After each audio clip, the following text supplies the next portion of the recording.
Hello, and welcome to the Movie League Episode 1. Me and 5 friends created a way to turn movies into fantasy football. On today's episode, we will explain what the Movie League is and how to play. We will also draft our 25 most anticipated movies of 2026. And finally, we will do predictions for all the movies coming out in March. Without further ado, let's get right into the show. So, first, I just want to get into why did we make a fantasy movie league? 2026 is shaping up to be one of the most hyped years for movies ever. So many blockbusters expected to come out, like Christopher Nolan's The Odyssey, Dune Messiah, Toy Story 5, The Avengers are back, Star Wars is back, Mario is getting another movie, and just so much more. This year is so stacked that Shrek 5 got pushed back a whole year. Even streaming services are really making a push this year to take their movies seriously. Netflix hired Matt Damon and Ben Affleck to make The Rip. Peaky Blinders is getting a movie featuring reigning Best Actor Cillian Murphy. And they even got Tarantino to write a sequel to Once Upon a Time in Hollywood. With so many great movies coming out this year, my friends and I naturally got into debates as to which one was going to be the best. And we all had very, very different opinions. And thus, the idea for this movie league was born. So, how does it work? Let me explain. Alright, so unfortunately, there's no fancy app or anything yet for the movie league. So, we're doing this all on an Excel sheet. And this Excel sheet I will make public for anyone that wants to either play along with their friends or just follow along with our journey, root for one of our teams, and see our progress throughout the year. So, first, I want to start with scoring rules. What movies are drafted? How do these movies get points so we know what kind of movies that we want to draft? So movies are scored based on a combination of Rotten Tomatoes audience and critic score divided by 2, or the average. Any score above 70 points gives your team a point. Example, a movie that averaged a 78 between the Rotten Tomatoes critic and audience scores would receive 8 points. So I know this count sounds a little complicated, but it's actually very simple. So let's say a movie comes out and the movie gets a 80% critic score and 76% audience score. We average that out. That's an average of a 78. Now, anything above a 70 is kind of the baseline. Anything above a 70 gets positive points. So if it averaged out to be a 78, for that movie, you will receive 8 points. Points under 70 count as negative. Example, if a movie averaged out to be a 68 between the audience and the critic score on Rotten Tomatoes, that movie would receive -2 on your score. So basically, it's very, very important that you pick movies that will get at least above a 70, both critic and audience. The max points a team can lose on one game is -20, which would be a Rotten Tomatoes score of 50. Obviously, the negative points is fun. We didn't want to make it too punishing. I don't think anyone will have a game, hopefully, have a movie that will average out to under 50. But this is just in case. Just in case we want, this is friendly. We want everyone to be invested the entire year, and we don't want people to just get a huge negative number that completely throws them out of contention really early on. And here's a fun rule. Points over 90 count as double points. So for example, if your movie with the critic score and the audience score averaged out to a 91, you would, instead of receiving 21 points, you would receive 22 points. This is because any point over 90 will count as double points. So if you really get a winner, it can really help your team, and it can also cause some incredible comebacks. Now, on top of the Rotten Tomato scores, we wanted to give some bonus points. We thought the box office should be at play in this. And also, awards should be at play in this. And we want to reward people for picking movies that people really want to see, that do really well at the box office. And we also want to reward people for picking movies that are critically acclaimed. Teams are awarded 5 extra points if their movie makes $1 billion. So let's say Avengers Doomsday averages out to a score of 84 on audience and critic score. So an 84 would equate to 14 points. However, let's say Doomsday made over $1 billion. Then instead of having 14 points for that movie, you end up getting 19 points, which is a lot better. That's basically the same as if the movie averaged an 89 audience and critic score. So it's a pretty big boost, but I think it's important that we reward these movies that everyone wants to see that get over $1 billion. Teams are also awarded 5 extra points if their movie wins a Golden Globe for Best Drama, Best Comedy slash Musical, or Best Animated Movie. Now, why the Golden Globes? Pretty simple, because the Golden Globes happens in January, and the cutoff for this league is the end of January 2027. We didn't want to go all the way to the Oscars because that will affect the next year, and we'll already be thinking about the next year movies. So that's the scoring. Now, how do we play? Each team's roster will contain 6 movies and 1 counterpicked movie. 5 movies drafted plus 1 counterpick, and then 1 slot that's just completely open. Teams will initially draft 5 movies to their team in a snake draft format. After the 5 movies are drafted, a final round of drafting will take place to counterpick a team's film that you think will do poorly. You must counterpick a movie from the movies that have already been drafted. You are betting against the movie, believing it will do poorly. Any points the counterpicked movie gets will go against your final score. So, basically, we're drafting 5 movies that we think will score well, based on the scoring that we just laid out for you. After that, out of the movies that are drafted, we are counterpicking. We're basically picking a movie that was drafted, that someone from a different team drafted, that we think, hey, I know they think this movie will do well, but I actually think this will do poorly. And let's say how the counterpick works. So now that's in my counterpick slot. Let's say The Bride is in my counterpick slot. Okay? Let's say The Bride gets a 78 audience and critic score, doesn't hit any of the bonuses. Now that movie is sitting at 8 points. The person's team that drafted The Bride will get 8 points on their roster, and as my counterpick, because it scored 8 points, I will get negative 8 points on my roster.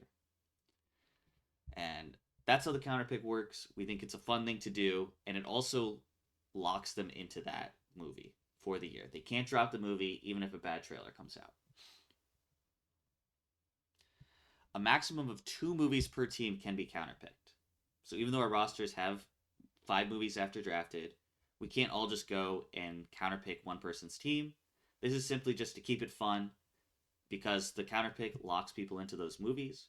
We don't want people to be locked in the entire year with the same movies if they don't want them. So even if someone drafts really, really poorly, there's a comeback mechanic built in. After we finish counterpicking all the movies, teams will have 1 open slot where they can pick up an additional movie anytime throughout the year using a waiver system. Obviously, they can't pick up movies that already came out or already have reviews, but if they see a cool trailer come out throughout the year and they were kind of like iffy on it during the year, they could submit a waiver claim and they could pick that up. Or if a movie just hasn't been announced, or it didn't have a concrete release date and then gets a concrete release date throughout the year, then that's a good time to use the open slot to pick up a movie. What else? Teams cannot add or drop movies once reviews come out. Yes. So once the reviews come out, even if the initial reviews are bad, you're locked into that movie for the year. No more dropping it. Waivers will process once a week, Friday at 8 p.m. for our league.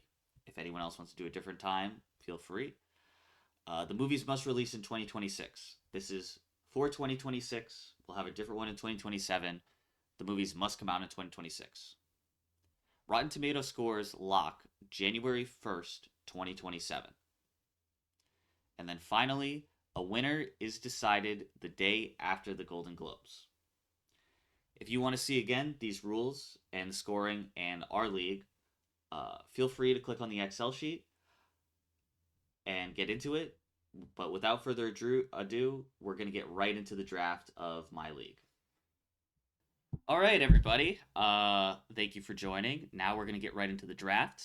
For the draft, there were 6 teams. Unfortunately, wasn't able to get everyone here to talk about the draft, but we got 4 of the teams here, and we're just going to run down how the draft went and why we picked each team. So for the 1-1 pick, Team Schulman had the 1-1 pick. So, Team Schulman, what'd you pick, and why did you pick that movie? What's up, everybody? It's Team Schulman here. With the 1-1 pick, there were a lot of great options to choose from. Some great things out there. And ultimately, I had to fall back to my boy Chris Nolan and go with the 1-1 pick, The Odyssey. I mean, he's riding high right off the coattails of Oppenheimer. I feel like his career is like as big as it's ever been, and like he's got an all-star cast. Everybody's excited for this movie. Everybody's going to be in this movie, and like it's a classic tale that everybody knows and everybody wants to see, in that IMAX format that Chris Nolan is known for. So like I think this movie is going to be one of the bigger hits of the summer and like a serious contender for awards coming up to next year. Yeah, I think no surprises there. I mean, I think that was a clear 1-1 this year. Like, even though there's so many great movies coming out in 2026, I think with our format, Rotten Tomatoes scores, Christopher Nolan hasn't missed, coming right off Oppenheimer. Like, definitely makes sense that that goes in the 1-1 spot. So, Definitely. I think it's just also like it's a safe option. Like it's going to do well in all the different categories we're there. There might be certain parts where it gets, you know, maybe other movies have a higher audience score or another movie might make more money at the box office, but this one has like is going to check the most boxes there in my opinion, and that's why I went with it. yeah, definitely has a chance to hit both the bonuses, which not a lot of movies have. Could hit the $1 billion bonus, and could, who knows, could potentially win the best drama at the Golden Globes. So, I don't think it'll hit the 1 billion bonus. you don't think the Odyssey will hit 1 billion? Oppenheimer didn't. Yeah, Oppenheimer was like what, 800 million, 900 million, I think somewhere around there. It was very close, but It was close, and that was a 3.5 hour movie about a physicist. Like this is the Odyssey. I think this has the advantage of that high schoolers read this. This is something you don't all learn about Oppenheimer, and like you knew that was a story that was kind of gonna kind of drag on. But I think that this everyone kind of knows the premise of the story, even if you don't remember all the details, and it'll be a good watch. yeah, Also, Exactly. Oppenheimer would have scored a 92 in our league, which if Christopher Nolan just does the same thing, you have a great first pick. Definitely. yeah, and I don't think the Odyssey's not going to be rated R, right, Shulman? I think it might be rated R, Okay. which I'm not confident on that. But I think even if it is, I think there's just more universal appeal to this like classic mythological story than there is about the guy who made a big bomb. I agree. All right, so clear number 1 pick, the Odyssey, no surprises there. Now moving forward to the Team Levine, you had the second pick in the draft. What did you pick, and why did you pick it? yeah. So Team Levine here. I picked probably going to be the second biggest movie of the year, Avengers: Doomsday. I think this was the clear second round pick or first pick of the second round. I said that Close, wrong. close. The second pick of the first round. Second pick Close. of the first round. But yeah, I mean, people say the MCU's dying, and I am definitely an MCU stan.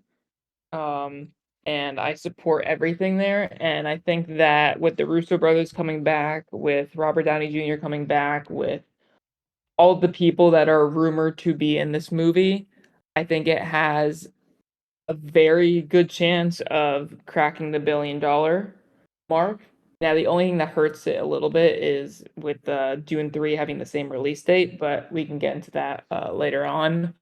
But I think with the stars and the cast and just kind of feeling like that old MCU is back, um, I think this has the potential to get the original scores of the MCU that we used to get.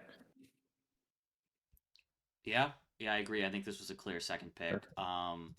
Just in terms See, of, yeah, go ahead. yeah, the one area that I am worried about with Doomsday, and which is why it was not my 1-1 pick, is like I think that there's potential for like in a critic score to not be that great. I think that like based off what everything they've been showing off, like I think that like it's gonna get audiences very excited because they love to point at the screen like Leonardo DiCaprio and be like, "Oh, like, I know that guy." But I feel like critics, might look at this one a bit more harshly in an era where these MCU movies are rated more harshly. Like I think people might be looking at this one a little bit deeper and like be going in with some expectations that like they need to really level up. And if it's just like a good Avengers movie, people it might not land as well. Yeah, Yeah, I think there are some definite concerns, but what I will say is with our scoring system, I feel like this is the most likely to hit a billion out of all the movies in the year. I feel like this is a safe bet, whether it's good or bad. People will tune in. Is there some concern based on Marvel's recent record? Yes, but if it's good, I think it'll really hit, and I think that's a really solid second pick. So, yeah, mo- moving on to the third pick. Team Winton had the third pick. Unfortunately, Winton was afraid he was going to get canceled, uh, allegedly, for being on this podcast. No particular reason why. Just was afraid of just general cancellation. So I'll talk about his team a little bit. So Winton with the third pick picked Spider-Man: Brand New Day, which I was ecstatic because I was the fourth pick, and I thought this was a little bit of a reach, but thinking about some of the reasons why, I mean, all the Spider-Man movies have reviewed well, and I think most of the Spider-Man movies hit around the $1 billion. Shulman, I don't know if you know exactly, or you're a Sure. resident Spider-Man expert. I don't know if you want to talk a little more about Spider-Man: Brand New Day. Yes, hello, resident Spider-Man expert here. Um, the original Sam Raimi trilogy and the Mark Webb duology, I don't think any of those movies cracked a billion. Maybe if you adjust for inflation, I don't know off the top of my head. Homecoming did around 700 million, I want to say, give or take, or something that could be wrong there, but definitely Far From Home, coming right off of Avengers Endgame and No Way Home, being like the first big Marvel movie post COVID. Those movies did both crack $1 billion. I think that Brand New Day has big potential. It's being directed by the same director who did Shang Chi. People like Shang Chi. He also just did Wonder Man, the Disney Plus show, and everybody that I've talked to who has seen Wonder Man really enjoys Wonder Man. And at one point, before the Russos were coming in with Avengers Doomsday, he was supposed to direct Avengers Kang Dynasty. So like they have a lot of faith in him to be able to pull out a good movie. And I think while like there are a couple other options that like might have been better on paper, I think that Spider-Man Brand New Day is a solid third pick. All right. Yeah, Max Winton's main strategy was pick things that are going to hit a billion. I think that as we go down the line, I don't know what the Rotten Tomato scores are for the other Spider-Man, but I think as we go down his strategy, it might come back a little bit to bite him in terms of scores. But if he hits that 1 billion on Spider-Man and some of his other picks, then like it'll help boost his score too. yeah, but I kind of think with there's two things with Spider-Man: Brand New Day that I think it suffers from the same problems as Avengers: Doomsday in terms of the MCU and the current times. Um, I also think it's a Sony movie, and it's weird that we're in March and this movie comes out in about like 5 months and we still don't have a first trailer for the movie. Um, As of recording.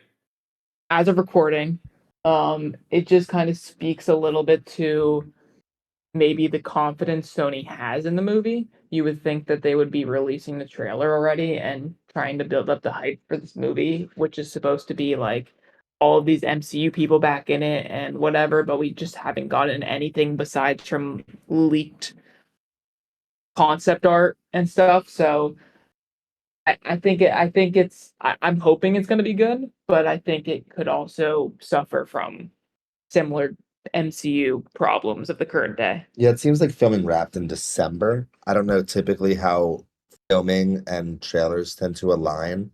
If you just show bits and pieces of things that you've finished filming, but um, that's just what the internet says. Yeah, well, we have Yeah, gotten I more from Doomsday than Brand New Day so far, so I think that's interesting. I think Doomsday, because of the nature of like how big that cast was, like needed to film sooner than Spider-Man started filming. And I think that because of like Doomsday has already started to like do a little bit of marketing for that, like they're waiting for some distance between Doomsday and Spider-Man to like start being able to promote Spider-Man, and they're probably just waiting for like the next big movie. Like we've got some upcoming movies on the draft that are coming out in the near future, and I think once they start to come out, like we're gonna see the trailers for Spider-Man attached to that. Yeah. All right. Yeah, sounds good. So that's Team Winton. That was pick 3. Now moving on to pick number 4 in the first round. This is Team Elliott's pick, my pick. I was very, very happy this dropped to me. I thought this was potentially the number 2 pick. It was the number 2 pick on my list. I might have, if I had the first pick, I might have picked this number 1, and I will explain why. So, with the 4th pick in the first round, Team Elliott picked Toy Story 5. Now you may ask, Whoa. yes, yes, I was very happy this dropped to me. So now, why did I pick it? I know what you guys are all saying. Hey, Toy Story 4, I have no idea why they made it. Toy Story 3 was an amazing ending. Why are they making another one? And probably or maybe even angry that they're making another one. But Toy Story 4, which I personally did not like at all, even though I thought the animation was great, it got a 96% critic score and a 94% audience score. Okay? To note, Toy Story 4 did not win the Golden Globe for Best Picture, our Best Animated Picture at the Golden Globes. But Toy Story 3 did. So it has a good chance for that. Toy Story 4 also made over $1 billion. So I feel like I can hit both bonuses here. And every Toy Story movie had insane critic score and audience score. Another interesting thing is, although I was not excited for this, I think, uh, again, I really don't know why they made Toy Story 4, but I can justify Toy Story 5 a lot more than Toy Story 4. And the reason being, I like the theme of technology versus traditional toys.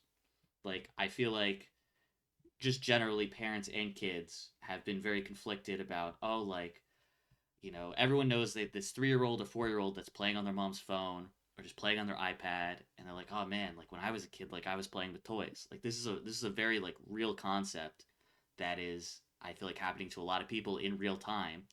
And Pixar has this already made medium with toys to kind of express this. And like, as I agree that Toy Story 3 they could have ended it there.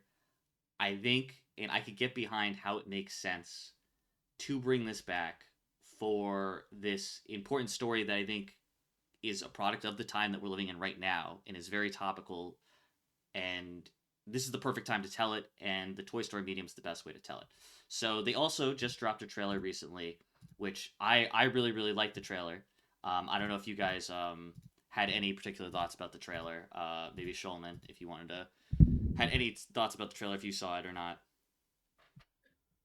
Yeah, going into this before seeing the trailer, was not excited for this one. I don't think we really needed Toy Story 4. I don't think we needed a Toy Story 5 with the same crew of toys. I think that like there's a lot of opportunity to like do other stuff with new toys. Like these ones that we've known and love have kind of gone off on a new direction, and like we don't necessarily I didn't think we necessarily needed to follow them again. But seeing the trailer, the animation is as good as it's ever been, and the themes with the technology and like what that's doing to kids these days, I think is very relevant, and I think that it's got potential. Let's just see if they can stick the landing. Mm-hmm. Yeah, I watched the trailer right before this podcast. I'm pretty pumped for it. I felt the same way Steve felt. If I was in that position, I would have drafted Toy Story 5 even before the Odyssey. It it is going to get 290 plus scores on audience and critic. It has one of the highest potentials on this board to hit 1 billion, because you're gonna have young people and old people like us who are gonna go see it. I do relate to Woody if you saw the trailer, and the fact that he comes in and he's got a shiny old ball spot going on, so very relatable. Um, it just seems really fun, really like applicable to the youths and to older generations.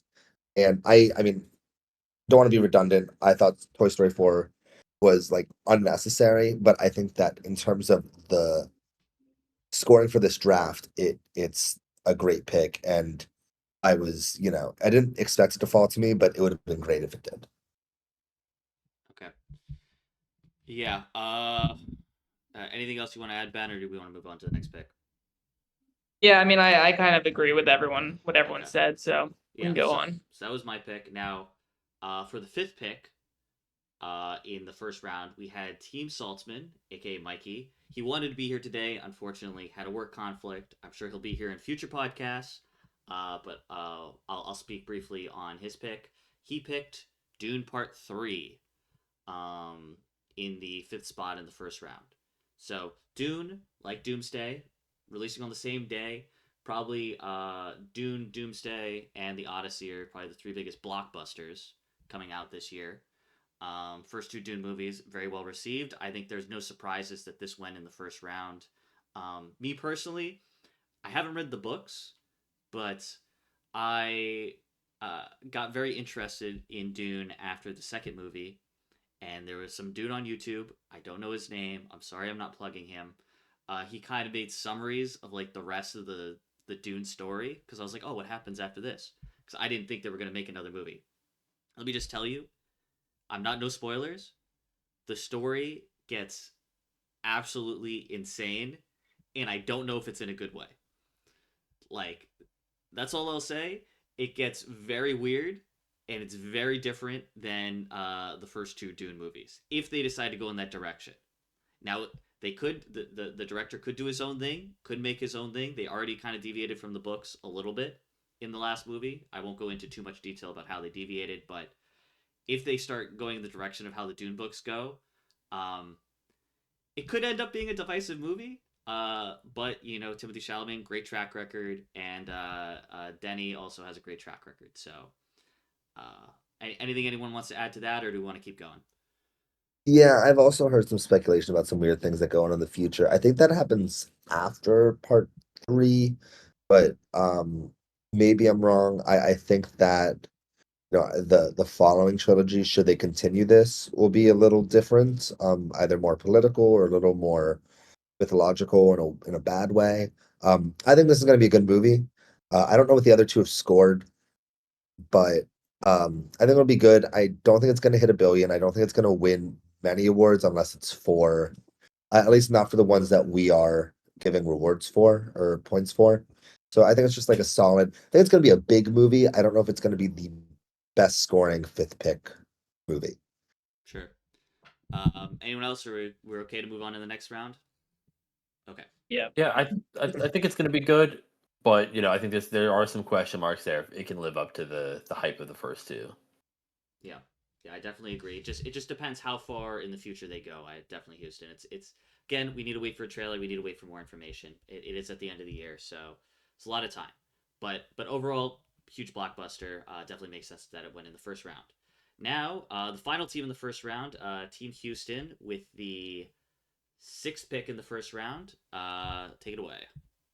Yeah, so only person going by his first name as the team, because I'm different like that. We can do team names. I'm down. I'm down to do team names. I just didn't want to say too much for this podcast. But if people want to make team names, we could put it on the sheet. We could Absolutely do down that. with I'm cool with Team Houston for now. Okay. I went Project Hail Mary. Project Hail Mary has a lot of really positive hype around it going into its release in March.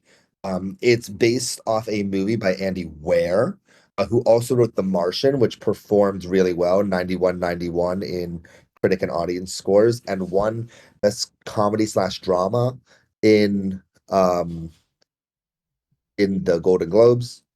So I think it has a chance of hitting 1 billion. Shulman, do you know the premise? Am I allowed to share the premise of the movie, or you don't want? So Ryan Gosling goes to space. Yeah, basically, Ryan Gosling goes to That's all I space. got. Ryan Gosling goes to space. Shulman doesn't want spoilers, so I just want to make sure I could reveal that Ryan Gosling goes to space to basically save the world. Um, and it's about his adventures out there. Um, there's a lot of hype around it. I think it's going to be a really awesome movie, really awesome graphics, really awesome CGI, really awesome story. Um, trailers look great. I just think it was a good pick. I think it has a chance of hitting 1 billion, as I mentioned earlier. Um, and yeah, I don't know if anyone else has any comments Yeah, on it. we'll talk a little bit more about Project Hail Mary because it is coming out soon in our March roundup. But just to briefly, while we keep just going through this draft, I want to kind of get through the draft.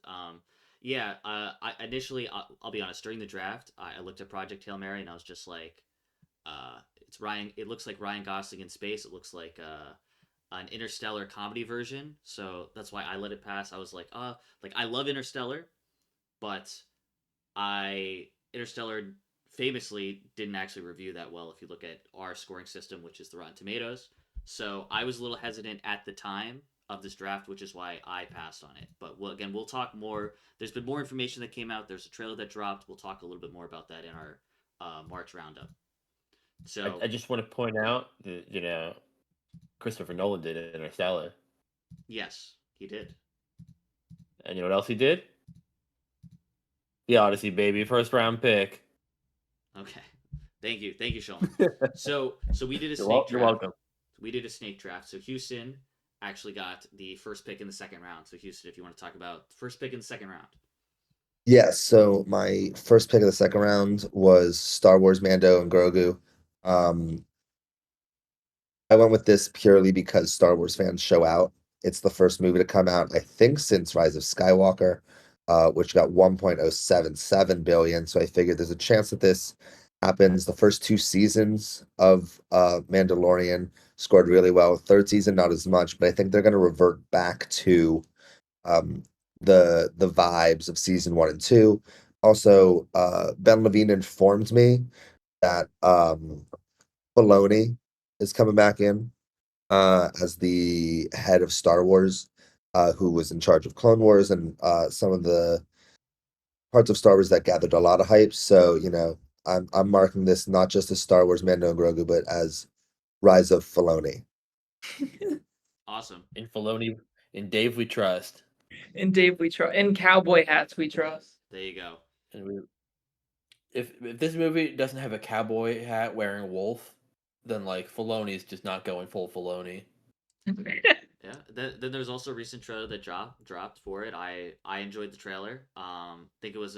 Think this makes sense that it went in the second round, and I think it was a good pick. Yeah, Yeah. I agree. I think Yeah. the most recent trailer definitely brought the hype up more for the movie than what's been previously marketed. I think it's still up in the air because Star Wars has been Star Wars as of late, but as of right now, I'm pretty optimistic that people will show out and it'll end up being a good movie. Yep. I hope so. Star Wars has had a rough couple of years when it comes to the movie front. We haven't had a movie since 2019. Almost what feels like 30 years ago. And so like this is the first time back on the big screen. Let's see if they still got the stuff. 100% agree. So we'll see how that one goes. That's probably why it didn't go in the first round, but for a second round pick, definitely makes sense. And Mandalorian product again, generally beloved. So we'll see how that does. The next pick was by Team Saltzman again. Second pick in the second round. Again, Team Saltzman's not here, but he picked Narnia, the Magician's Nephew.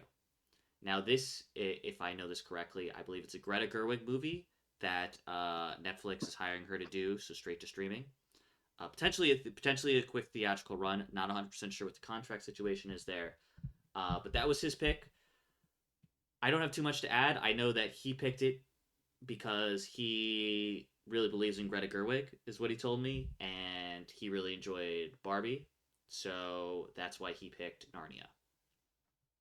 Yeah, my only comments on this, So the Narnia movies that we know are Lion, Witch, and the Wardrobe, Prince Caspian, and Voyage of the Dawn Treader. That's books 2, 4, and 5. This is book 1. This is a book I read when I was in 3rd grade.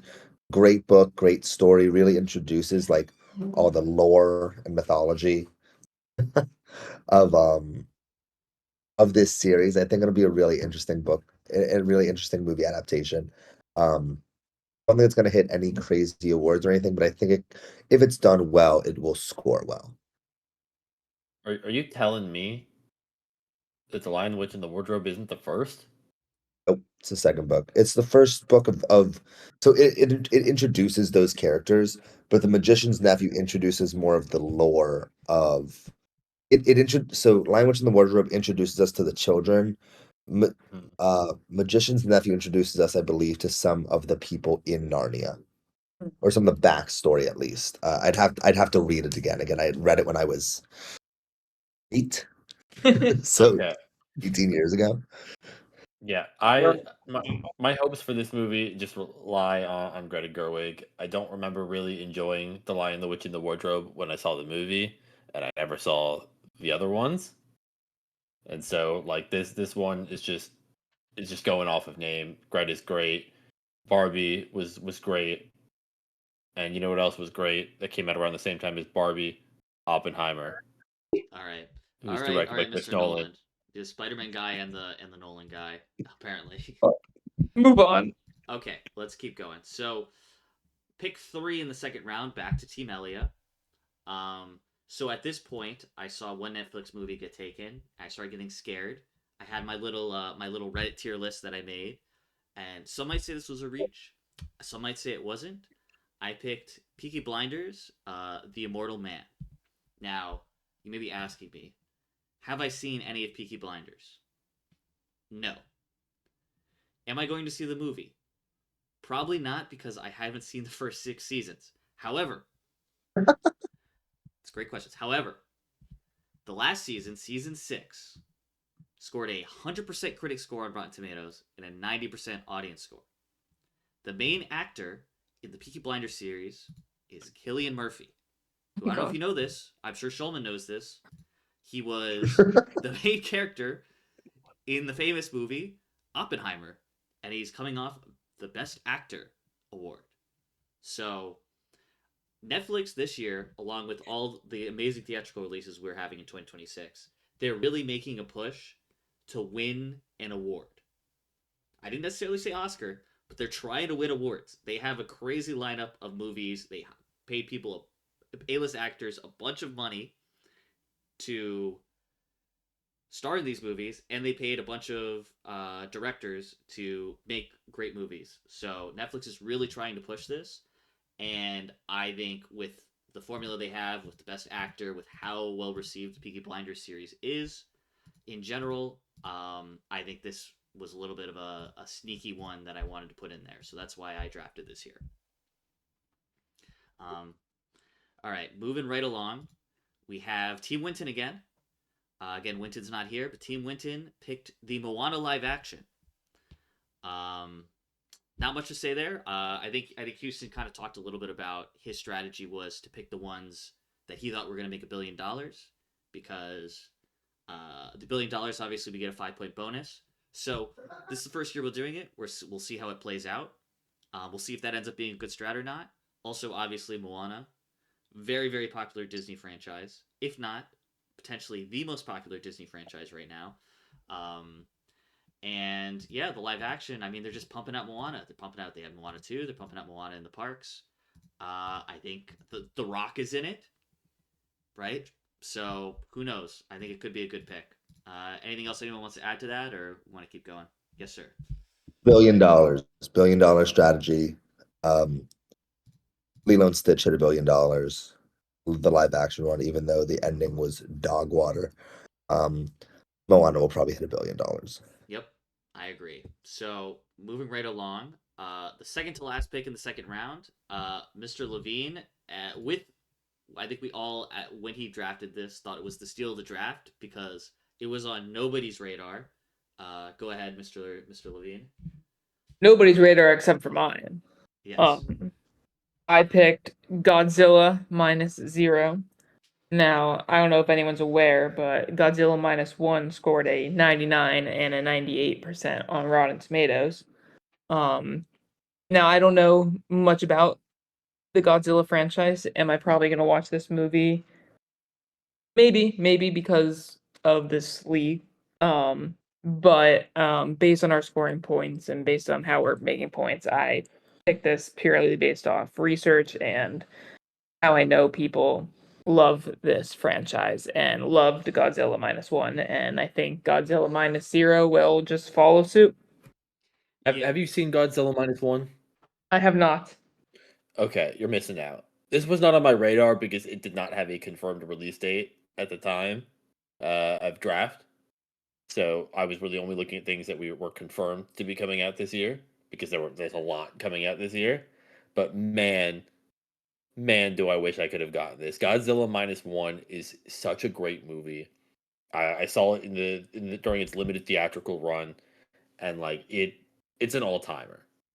Like I think every single person listening to this and everybody not listening to this podcast should go watch Godzilla -1 because it was that good, and like it was incredibly well done on such a very tiny budget, and now they gave them that team all the money in the world, and they're like, go do it again. And I think this one has potential to be better than the first. yeah, and just for some additional context of why I was really when I heard this come out, I first off I was in deep Reddit rabbit holes trying to look for movies. I don't know how this did not come up that this was releasing this year. And then on top of that, just so you know, so the prequel to this, Godzilla -1, got a 99% is currently sitting at a 99% critic score and a 98% audience score on Rotten That's not. Tomatoes. So for this to slide in the second round, great great oversight on our part, fair play to Ben, but Yeah. insane pick, insane pull in the second round by Ben. It just didn't have a confirmed release date at the time, and so I think that's why it fell off a lot of our radars. But It I'm had a gonna say it. confirmed release date in my mind. There you go. I'm gonna say it though. 98 and 99 for -1. It's too low scores. The scores aren't high enough. All right. All right, and then the final round. So excuse me. Team Schulman had the final pick in the second round. Yes, with the final pick in the second round, I had a lot of different options to pick between, and I decided to go with my heart and choose Supergirl as my final pick for the second round. So Supergirl, inspired an adaptation of Supergirl, Woman of Tomorrow by Tom King, uh, universally beloved comic series that has kind of reimagined Supergirl and is like the kind of the standard for Supergirl these days. Superman in 2025 was my personal movie of the year, and I think that there's a lot of potential for Supergirl to kind of be the next big movie coming out of DC, and potentially like one of the bigger superhero movies this year. So that's why I went with that movie. Yeah, I think it's a great pick. I think it'll do really well. Um, Not saying that this is something that I, have any that I partake in, but I do think that the audience tends to have a bit of a bias against female leads. So that's just like a note. I know none of us here feel that way, but that's just something that we have seen in Marvel. I thought Winston Um, was the one that was trying not to get canceled. I'm just saying it's not how I believe. I support women in many ways, but I just think that that's something we've seen in a lot of audiences, especially in Marvel with like um Ms. Marvel, the Marvels, Scarlet Woman, Black not Scarlet Woman, Black Widow. All right, Shulman, and then you also had the first pick in the third round. What did you pick? Yes. With the first pick in the third round, the Shulman select Avatar: The Legend of Aang. Do do do do. Yeah, I picked The Legend of Aang. Uh, Avatar, beloved franchise. This is its first movie, its first foray into movies. All of the writers and directors have been talking about this movie recently, and they've been really hyping it up. There's a lot of good things they've been saying behind the scenes. They've been working on this for a long time now, and I think we're ready for a new Spider-Verse style kind of big animated movie, and I think that's going to be Legend of Aang. Yeah, yeah, sounds good. Definitely makes sense that it went here. Uh, Mr. Levine had the second pick in the third round. Yes, and I picked The Digger. Is it The Digger or just Digger? I don't know. It's your movie. But I think it's Digger. okay. Yeah, I think it's Digger. This is I think a heavy favorite talked about lately for Oscar buzz for 2027 Oscars, so 2026 movies.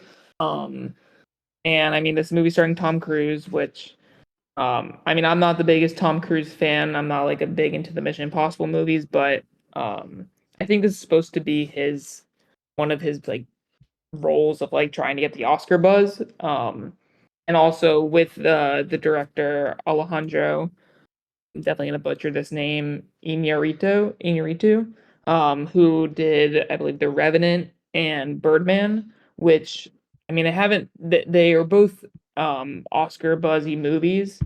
So I think in terms of that, that's kind of why I picked it for the my third round pick. Yeah, definitely. I mean, this was on my my Oscar buzz sheet, so I definitely saw the Oscar buzz. Again, I didn't know as much about it either, so definitely makes sense. Now, Mr. Winton had the third pick in the third round, and again, he's not here, but sticking with the strategy for over $1 billion, he picked Super Mario Galaxy, which obviously Mario's huge franchise, first movie made over $1 billion. Granted, the critic score not great on the first movie. However, I think we all saw it. We all enjoyed it. I'm curious to see what they do with the next one. And as long as it makes $1 billion, and if the critic score can go slightly up, I think it has a chance to score some points here. Moving on, Yeah. right. Sorry, go ahead. Go ahead. I was gonna say Illumination tends to have really low critic scores. Um, Looking back on it, we'll get to counterpicks. This is probably the movie that I should have counterpicked it just based on critic scores. But um, yeah, that's my only note. Okay. Moving right along. Pick 4 in the third round was me again, Team Elia. And here, this is where we starting to pull because there weren't obvious ones of, oh, this one's definitely going to make $1 billion, or oh, this one's definitely going to score really well, critic and audience. So I decided to go with a little bit of a wild card. I decided to pick Michael, the Michael Jackson biopic. Um, how much money do I think it's going to make? I don't know. It could make $1 billion, maybe. It could make $200 million. I think it's a very wide range. Like some of the other biopics, we're pressing right on that $1 billion mark. However, I would argue Michael Jackson's the biggest pop star ever, so maybe that pushes it over. It really depends. I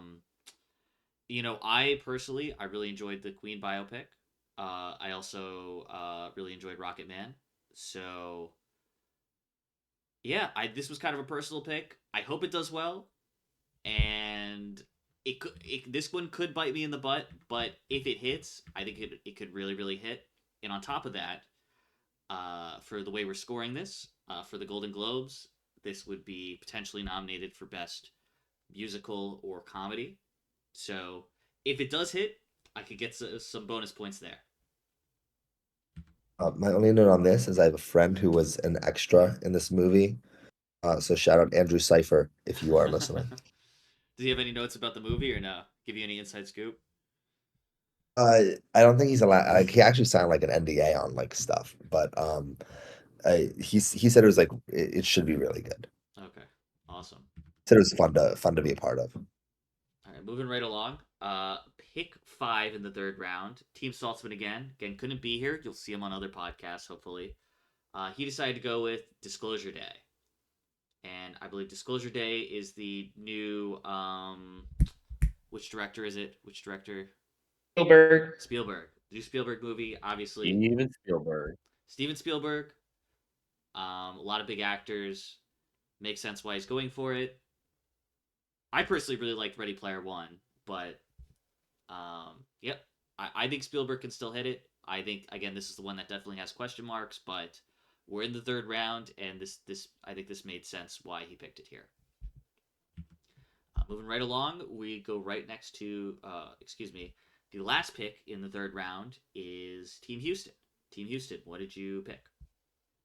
I chose the drama. I don't know much about the actual plot of the movie except that it has Zendaya and Robert Pattinson, and that they should be phenomenal because they're both phenomenal actors.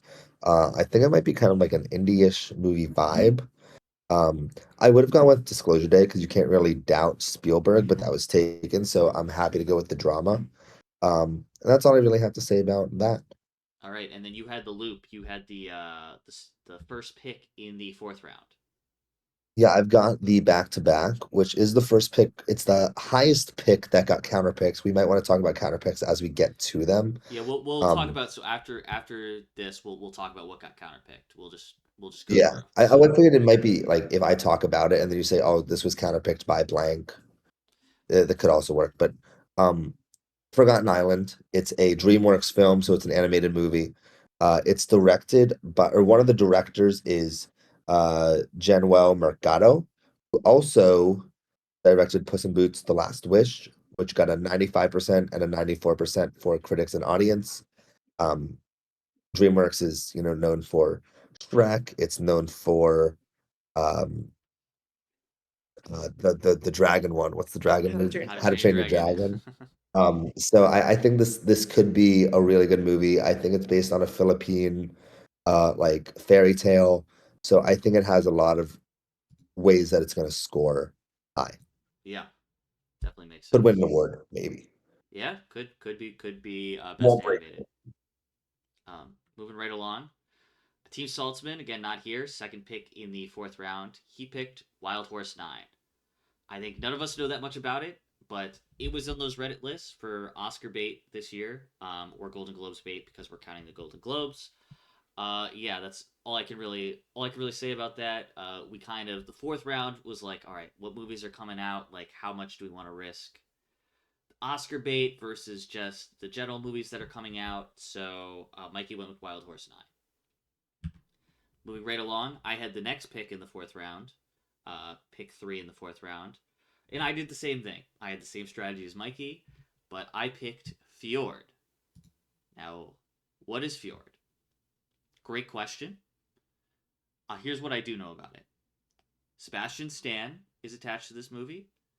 He was recently nominated for The Apprentice for Best Actor, and I think he's at a point in his career where he's really trying to attach himself to projects and directors to win those awards and get out of that Marvel bubble and become even more respected in those Hollywood bubbles.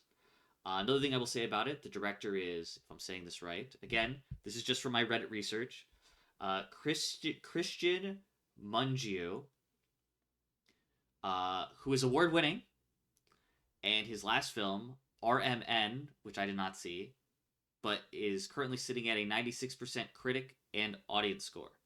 So I have good hopes for this movie. The big thing is, I just hope it releases this year. Yeah, so I think it's gonna be released at the Cannes film festival, which is where it was like premiered, quote unquote, or it was shown last year. I think it's gonna premiere or be released at that this year in May. Um, that's the rumor. Yes, yes. I've also heard that. So again, I hope it full release this year, and then hope it gets reviews. Next pick in the fourth round was Team Winton, and he picked Wildwood. Which when he picked this, I did not hear of this movie. Does anyone know anything about Wildwood? Nope. Okay, so he picked Wildwood. That's all I have to say about that. The next pick in the fourth round, second to last pick in the fourth round, was by Team Levine. Yeah, kind of same strategy as I think most people in the fourth round. I picked Artificial, which is the upcoming like bio comedy film directed by Luca Guadagnino. starring Andrew Garfield, about the firing of the OpenAI and then rehiring of the CEO. Um, I think Andrew Garfield has been going for a lot of roles lately that have been trying to put himself in that Oscar contending position. And I also think with the director, his last film was Challengers. Um, I think that this could be a hit, but I think it's also, will it come out this year is the question. Um, which I think it will, but yeah. Yeah. Good pick. Good pick. The last pick in the fourth round was made by Team Schulman. Everyone, Team Schulman here. For the last round, Last pick the of the last pick of the fourth last round. pick of the fourth round. Yes, thank you for the correction. Last pick of the fourth round, I went with my heart. I was like, do I let this one, because it's snakes, it goes back to me. It was like, do I let this be my last pick? I said, no, it's got to be pick 4. I went with Coyote versus Acme. Uh, this movie was famously canceled after being made. They said, we're going to write this off for tax purposes, but the fans won, and it's coming back. And so I think that as part of this, there's a lot of talk these days about AI and like replacing artists and things like that. And so I think that like having a victory for the creatives, I think this will review better both with critics and audiences. For the Soul Notes, it's like people like an underdog, and this movie wasn't supposed to come out, and now that it's seeing the light of day, I think people will give it some pity points. Yeah. I definitely agree with that. And this is one of those I didn't even wasn't on my radar. So props to Schulman for thinking kind of outside the box as we get in these later rounds. And finally, we're approaching the fifth round. So this is the last round that we drafted, and then we'll just quickly go through the counter picks. So this round, again, now we're getting into movies that have more and more question marks. So it's becoming even tougher and tougher to draft. But Schulman had the first pick in the fifth round. Yes. So the final pick that I did before my counter picks, I went with Clayface. So I took both DC movies coming out for the year. I figured I already had one, might as well go with the other. Uh, James Gunn has said that he's not greenlighting one of these movies within the DC universe unless he's read the script and he believes in the script and he believes in Clayface. And I believe in James Gunn. Yeah, definitely makes sense. Team Levine, what was your last pick? Yeah, my last pick was Werewolf. This is the Robert Eggers um horror film, supposed to come out probably in December. Um, I think I am probably the resident horror movie fan within this league, and I wanted to have a horror movie to round out my team. And I mean, he did Nosferatu last year. He did The Northman, The Lighthouse, and I mean, these movies didn't score amazingly with, I guess, the audience. Critically, they've all scored, I think, 85 for Nosferatu, and then in the 90s for all of his other movies. So, kind of for our last pick, I feel good about Robert Eggers, and the cast is great. Aaron Taylor Johnson, Willem Dafoe. So, yeah, let's see how it does. Yeah, definitely makes sense. I said horror is a tough genre for our scoring criteria to pick, but if horror hits, it really hits. So I respect you for taking this in the last round. Now, Winton's final pick, he picked The Bride. I don't want to speak too much on The Bride right now. We'll get more into it because it's coming out this week. We'll talk more about this in our March roundup segment. But just quickly, when The Bride was taken, I know this was beginning of the year. Um, we all heard some not so great things about The Bride. At least the buzz was, oh, I don't know if this is gonna be good. Like, even though Christian Bale's attached to it, like there were a lot of question marks. But Winton took The Bride. He believed in it. His strat, maybe honestly, maybe he's not on this podcast because he took The Bride, but that's not confirmed, and I guess we'll find out when that comes out this week. So now, for Team Elia, which is my team, my final pick was the Dog Stars. Uh, I was really at the bottom of my list here. I was really trying to pick something. I just did not want to get counterpicked.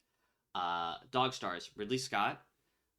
Yes, Gladiator 2 is not great, but reviewed okay. Could have scored me some points. But Ridley Scott has some bangers in his repertoire. I thought this was a pretty safe movie.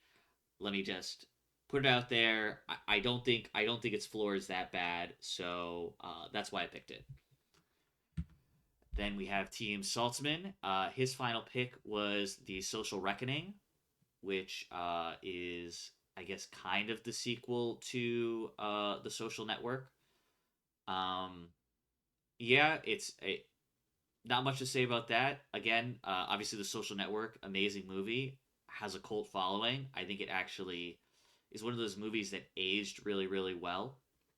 I've seen it on some of those lists where they rank like the most influential movies of the past 20 years, and the Social Network's always on those lists. So, if the Social Reckoning lives up to that, could be great. Obviously, has some question marks. I forgot. I think it was a writer director combo, and I think one of them's not working on it. I don't know if anyone knows the person that's not working on it off the top of their head. Yeah, yeah. Aaron Sorkin is not returning for this. Yeah. So a few question marks, which is I think that's why it slid to the fifth round. But again, if it pays off, I think Team Saltzman has a pretty strong team on his hands. And now the final pick in the fifth and final round went to Mr. Houston. Real Yeah, I quick, I went Hunger apologize. Games. It's So, David Fincher who's not returning, not Aaron Sorkin. Aaron Sorkin is part of this. all right, good correction. So, But David Fincher is on this one. Aaron Sorkin is not on Social other way Network. around. Oh, Other sorry. way around. Okay. Sorry. What's the other way around? I'm losing my mind. Aaron Yeah, Sorkin Aaron Sorkin is is part of the movie. David Fincher is not. Okay, perfect. All right, Team Houston, final pick.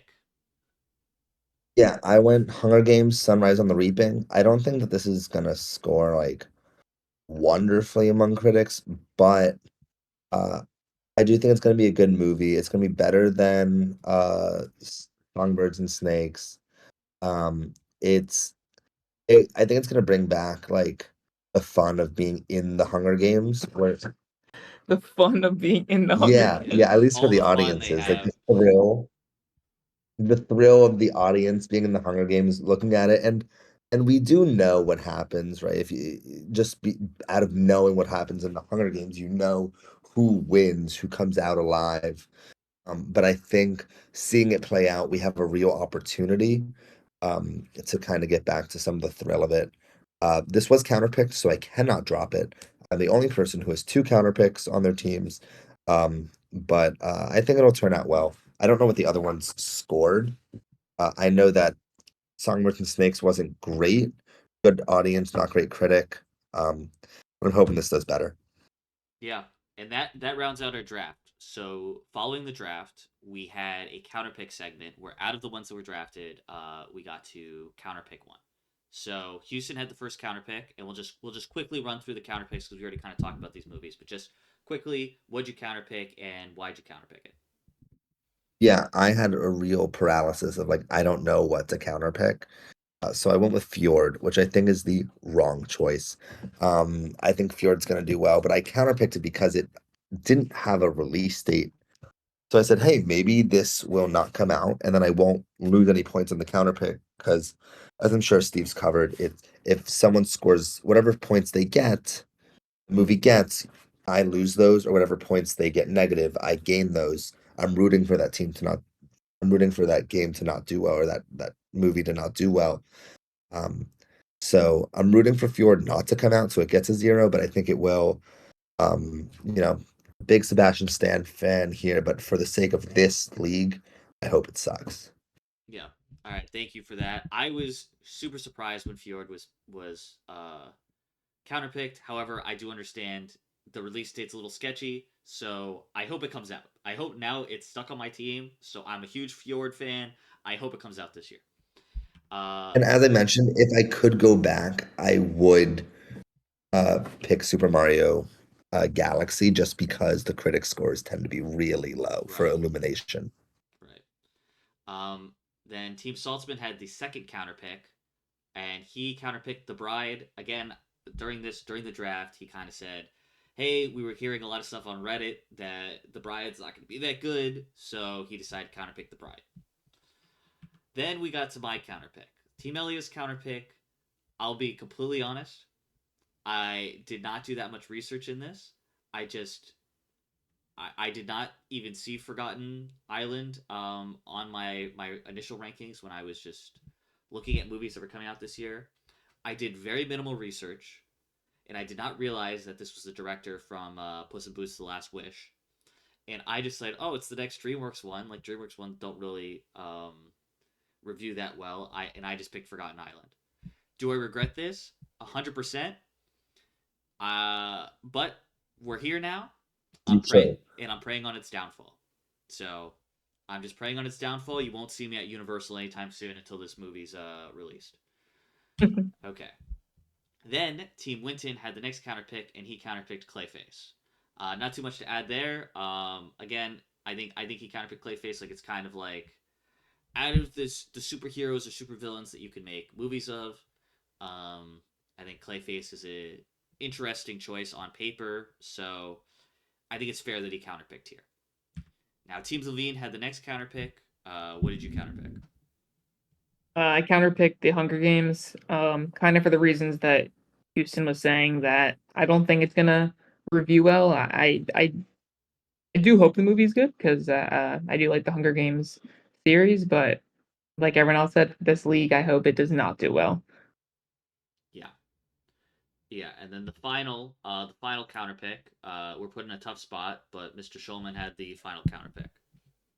Yeah, I had the least options to counterpick from. There were a lot of good stuff on the board, and a lot of the ones that I was unsure about were kind of wild cards. So I went with the Social Reckoning. I know everybody loves the Social Network, and that movie was really good, but I'm thinking maybe that if without David Fincher, that maybe one of the audience was going to be high, but the critics might be low, or maybe it's the other way around. But I'm hoping that one of them doesn't do as great because of that. Yep, and that concluded our first five picks and the counterpick. Now we've been playing for a couple months. As we've been playing, a couple of movies were picked up, and we won't go into basically why these movies were picked up. I just want to quickly name them, and then as the release dates come closer to these movies, we'll talk about them in more in depth. Um, so Mikey already picked up The Entertainment System is Down. I picked up another Netflix movie. I picked up The Adventures of Click Booth. Team Levine picked up Hoppers in their sixth open slot, and then Shulman had the one movie that has come out so far. If he wants to talk about it a little bit, he picked up 28 Years Later, The Bone Temple. Shulman, if you want to briefly talk about that and why you picked it up and what score it got.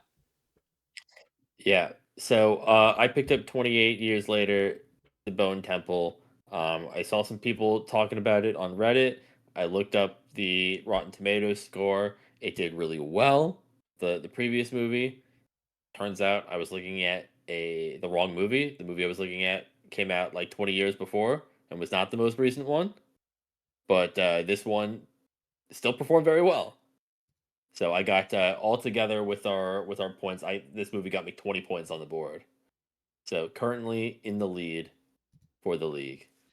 Yep. So if you guys want to follow along, and again, I'm going to make this Excel file accessible for anyone that wants to follow along with the teams and how the scores are going. But currently, if you want to pick a favorite, Team Schulman is technically in first place. So congratulations to that. Great pickup. And that concludes our draft.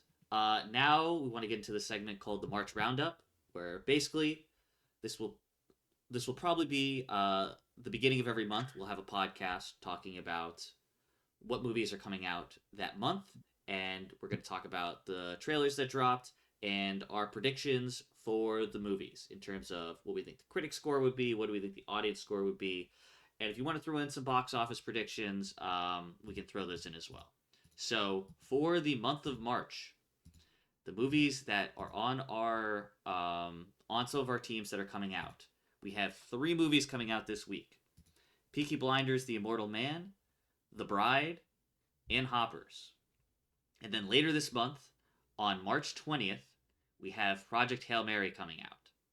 So First, I want to talk about my movie that's coming out because I'm here.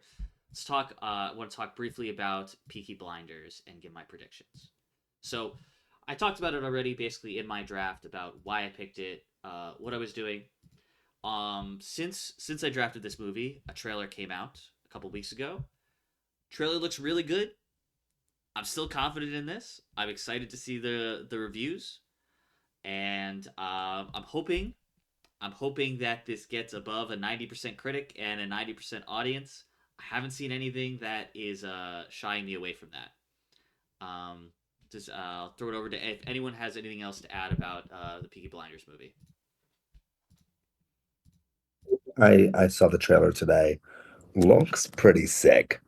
I don't know anything about the history of any of these characters, but it really was like, what is going on? This is gonna be pretty cool. And of course, Cillian Murphy is great. Yeah, yeah. So I think that's it for Peaky Blinders. Again, I know none of us see the Peaky. None of us have watched the Peaky Blinders. However, I'm almost tempted to watch the movie to go in blind just because it's on my team. But we will see. We'll see if I end up doing that. I might have to put subtitles on though. Now the other movie coming out March 6th is The Bride. Okay, and talking a little bit about The Bride. So since The Bride was drafted, trailer has come out. Couple things I could say about The Bride. Christian Bale is a great actor. Okay, great actor. What I will say, I have a theory for this movie. All right, guys, hear me out. I think Maggie Gyllenhaal, the director, who also co-starred with Christian Bale in The Dark Knight, I think Maggie Gyllenhaal has some sort of dirt on Christian Bale and she's making him do this movie because the trailer looked interesting, but I am very, very concerned. Now she had Christian Bale attached to this. She got her husband Peter Sarsgaard to be in it, and she got her brother to be in it, Jake Gyllenhaal. So who knows? The trailer looked interesting, but again, not my kind of movie. I'm predicting this. I feel like this is going to be one of those in the 70s, which is not bad, but I'm guessing like 70 critic, 70 audience. That's kind of where I'm standing on that. Shulman, you have any predictions for The Bride? Yeah, The Bride is an interesting one. I think that it's really up in the air. Maybe it does well, maybe it doesn't. It's really tough to say at this point, but we'll know very soon. Yep. Houston and Ben, anything you guys want to add about The Bride or any predictions? I mean, I don't know much about the movie besides from just what people have been saying about it. I don't think it's gonna do well. I don't think Mr. Winton is confident in the movie either at this point. He's not here to defend himself, but if he was here, I'm sure he would adamantly be defending himself on The this. story I was told is that he chose the bride in order to bait Team Saltzman into counterpicking it, Ooh. Okay. which allegedly worked. Okay. So Well, we're gonna see again. A lot of action's about to happen on our list this week. This was the first week of real action besides the Bone Temple. So, again, if the Bride hits, then that really affects Mikey's team, or Team Saltzman, I should say, and that really affects Winton's team. Now, the final movie that's also releasing this week on March 6th, which is the one I'm the most excited about, besides Peaky Blinders, that is on my team, is Hoppers. Okay, since we drafted Hoppers, they did a Super Bowl trailer. And it looks fun. I'm still a little nervous about it. It looks kind of like Turning Red vibes meets Avatar. That's how I describe it. Um, what was I gonna say? So what's interesting about this? I've seen a trend in kids movies.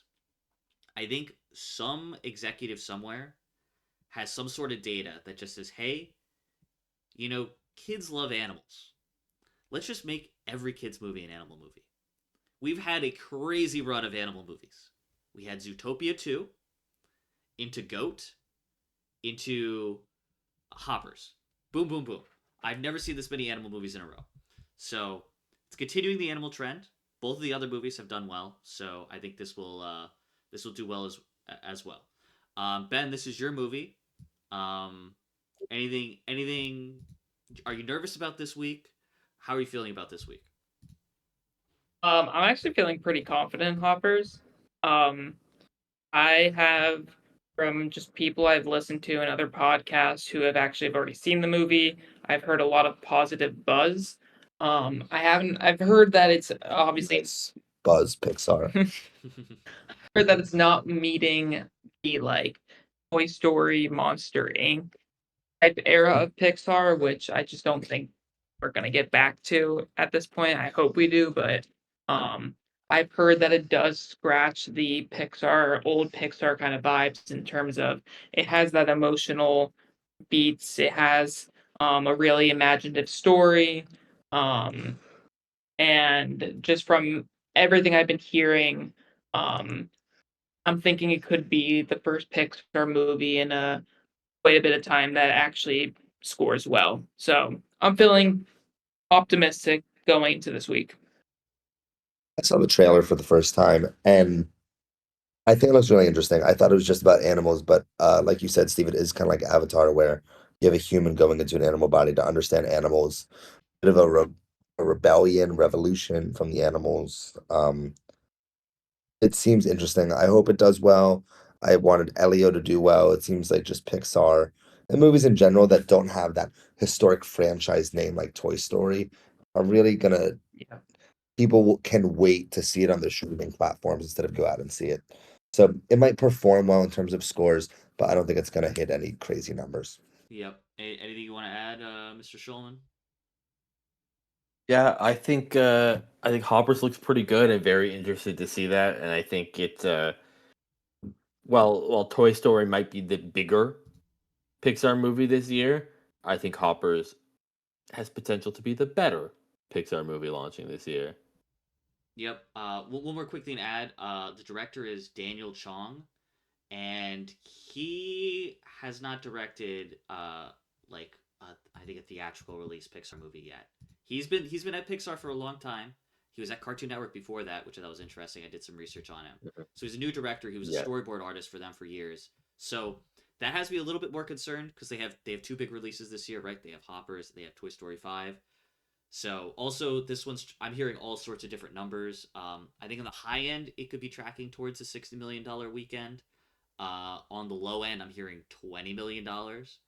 Um, yeah, again, I really want Pixar to make great original movies. I love Pixar. I want them to make great original movies. If this one comes out the gate with $20 million and makes less than $200 million, it could end up being an issue. But on top of that, I talked to Team Saltzman. We want to kind of see the movie Saturday morning. If you guys are interested in that, I would love to have for us all to see it potentially if people are available uh, and maybe we can discuss our reactions after if that's possible. So just something to think about. And yeah, Yeah. go ahead. I think one more thing with Hoppers. Um I think it's probably the besides from Goat, it's like the first like Disney animated kids movie of the year. Mm-hmm. So it's possible that that could get more families to go to the movies just because there hasn't been anything yet this year, and we are coming into the spring break time, so maybe the first week is, like, okay, but maybe as it goes on, since I think the next animated movie is not till Super Mario, hopefully it performs well. Yeah, it could definitely have some legs. And now the final movie in our March roundup, we have coming out March 20th, Project Hail Mary. So since drafting, a trailer dropped. Again, we will not go into spoilers on the trailer. And also, if you want to go into this movie blind, I've been hearing that this is a good movie to go into blind. So we won't speak exactly what's in the trailer, but at least for me, for someone that did not read the book and saw the trailer, I became a lot more intrigued about the movie. I was like, oh, I could see this actually being really good. Like I didn't get it. I didn't understand the hype before, but now I'm kind of really sold on Project Hail Mary, and I'll let Houston talk about this a little more. I don't have too much to talk about without spoiling it, but I think it has a lot of hype around the internet just about how the movie looks in the trailers, what the storyline is, the fact that it's another book by Andy Weir. Um, it has the potential to hit 1 billion, in my opinion. I think The Martian hit like 800,000, might have been like 600,000, but I think this really has a chance to get up there. It has a lot of hype around it. And it has Ryan Gosling, who's just really hitting his stride in terms of starring in movies.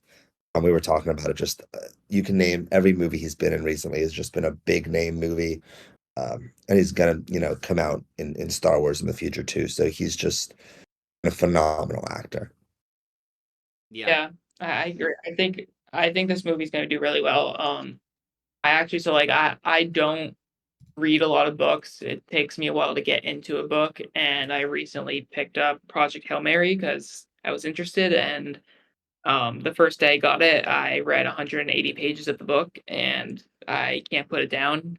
So I'm very, very excited for this movie, and if it translates from what's in the book, I think it's going to be nothing short from phenomenal. Yeah, yeah. So I've definitely bought into the hype. I think it's gonna be really good. If you during draft, if you said this movie was gonna hit $1 billion, I'd say you're crazy. But again, I've been seeing the hype build and build and build, and maybe this is one of those sleepers that just randomly hits $1 billion. So I think overall this could be a really sneaky pick in the last pick of the first round. Other Yep. than, Yeah, go ahead, Shulman. definitely. I think it's going to be a good one. I'm very looking forward to seeing that. I'm trying to go in as blind as possible because I've heard it's a experience you don't want to get ruined for you. Yeah. And that concludes our March roundup. Again, I want to thank Mr. Schulman, Mr. Levine, Houston, and for coming on. And we're gonna try to do this at least once a month. Potentially, if we, maybe after we see Project Hail Mary, or maybe after we see Hoppers, maybe we hop in for a mini podcast and just talk about our first reactions. But other than that, again, you guys can follow along. Please like and subscribe on all our socials. I'm going to try to do Instagram, YouTube, Spotify, Apple Podcast. And yeah, and that concludes our first episode of the Movie League. See you guys.